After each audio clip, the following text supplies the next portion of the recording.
وزي ما عودناكم تغطيه خاصه لقناه سادة الملاعب لدوري ابطال مصر، والنهارده هنا في يوم جديد من ملعب السلام اول، ومعانا نجم مختلف عن العاده وهو الكابتن خالد امين. اهلا وسهلا بيك حبيبي يا كابتن جريشه، اخبارك ايه؟ شايف ما شاء الله اكاديميه شعراوي اكاديمي يمكن ماشيه بشكل كويس في البطوله.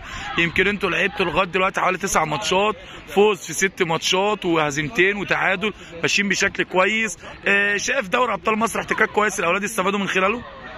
اولا بحب اشكر كابتن ابو ريشه العناني المدير التنفيذي للبطوله وسياده العميد محمد عادل على البطوله اللي هم عاملينها لنا. بصراحه حاجه محترمه، حاجه منظمه جدا، استفدنا منها كتير، فيها احتكاكات قويه مع فرق محترمه، تنظيم على اعلى مستوى. بصراحه الدنيا هنا منظمه جدا جدا، استفدنا كتير من البطوله والحمد لله، وان شاء الله مكملين على طول في البطوله، موجودين على طول في البطوله. اكاديميه الشعراوي يعني طبعا بنشكر الاستاذ محمد عبد العزيز والدكتور احمد عبد العزيز على الدعم الدائم، مدير عام مدرسه الشعراوي والدكتور احمد عبد العزيز رئيس مجلس الاداره على الدعم الدائم لينا، ودايما في ظهرنا ودايما بيدعمونا واقفين معانا.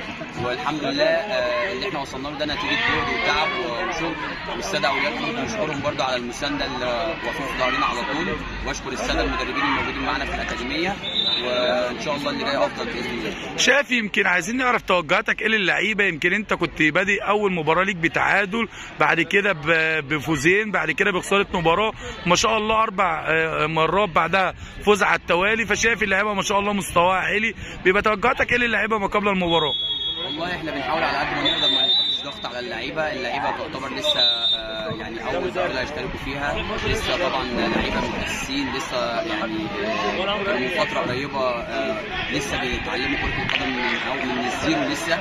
فالحمد لله اللي هم وصلوا له ده توفيق ربنا اولا، ثم مجهود مدربين، وطبعا اللعيبه بتتعب كتير في التمرين عشان توصل اللي هم وصلوا له ده. فبنحاول على قد ما نقدر نخلي الولاد على قد ما يقدروا نرفع عنهم الضغط، بنقول لهم احنا رايحين نستمتع، رايحين استمتع في الملعب، انزل اعمل السهل.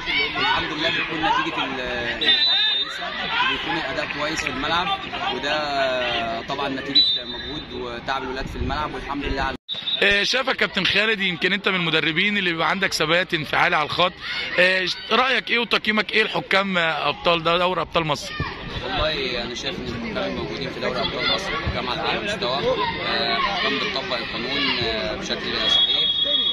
يعني كل الاخطاء اللي بتكتسب في الملعب بتبقى طبقا للقوانين، الناس ماشيه بشكل كويس جدا، وده اللي مخلي فيه حاله من الرضا من المدربين على مستوى البطوله وعلى مستوى التحكيم البطوله. طبعا انا من هنا بقدم بكل الشكر وكل الشكر للساده الموجودين في البطوله على ادائهم، يعني بسم الله ما شاء الله حكام على اعلى مستوى.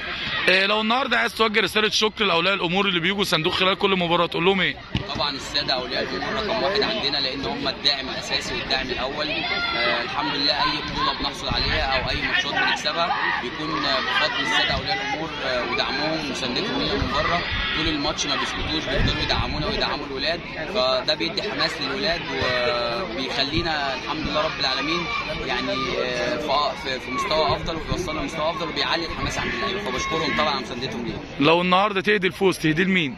والله اولا انا احب اشكر اداره مدرسه الشعراوي الداعمه لينا بشكل كبير جدا جدا جدا، مفيش حاجه بنطلبها الا لما يكونوا واقفين في ظهرنا وبيساندونا. طبعا السيد رئيس مجلس الاداره دكتور احمد عبد العزيز، والاستاذ الفاضل لاعب الزمالك السابق الاستاذ محمد عبد العزيز الشعراوي، احب اشكرهم جدا جدا، والسيده الفاضله مديره المدرسه الاستاذه سعاد الباهي، بنشكرهم على الدعم الدائم لينا وعلى مساندتهم لينا بشكل مستمر.